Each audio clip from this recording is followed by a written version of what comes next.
back then, yeah. Those were simpler times, I think. I just feel like we may be going back to that, by the way. But in a way, good, because when I read things like the foundations of capitalism are shattering, I'm like, maybe we need that. Maybe we need some time where we're walking around with a donkey with pots clanging on the sides. You think that would just bring us back to reality? Yeah, because everything is amazing right now, and nobody's happy. Like, in my lifetime, the changes in the world have been incredible. When I was a kid, we had a rotary phone. We had a phone that you had to stand next to, and you had to dial it. Yes. You realize how primitive? You're making sparks in a phone, and you actually would hate people with zeros in their numbers because it was more. It's like, oh, this guy's got 2 zeros. Screw that guy. Why do I want to? Yeah.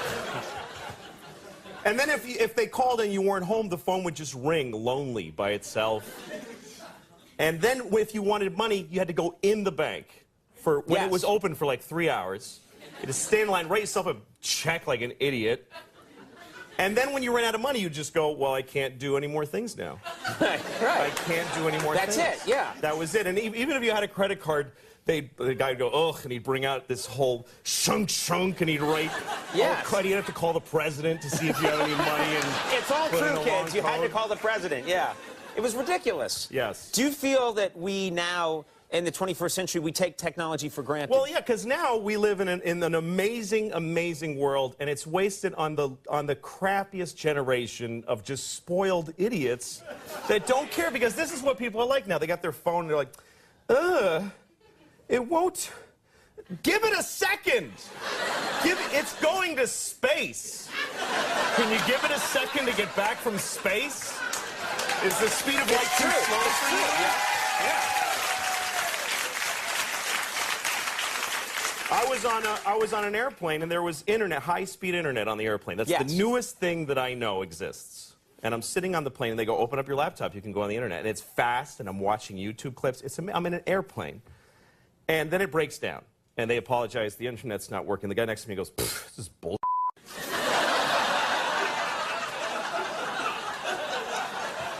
Like, how quickly the world owes him something he knew existed only 10 seconds ago. Right. And on planes,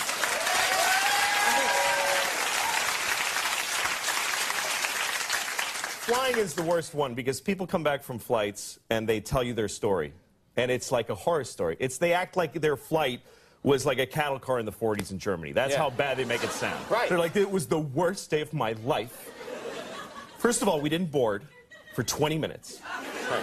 And then we get on the plane, and they made us sit there on the runway for 40 minutes. We had to sit there. Oh, really? What happened next? Did you fly through the air incredibly like a bird? Did you partake in the miracle of human flight, you non-contributing zero, that you got to fly? You're flying! It's amazing. Everybody on every plane should just constantly be going, oh my God! Wow! Yes! You're flying. You're sitting in a chair in the sky. Yes.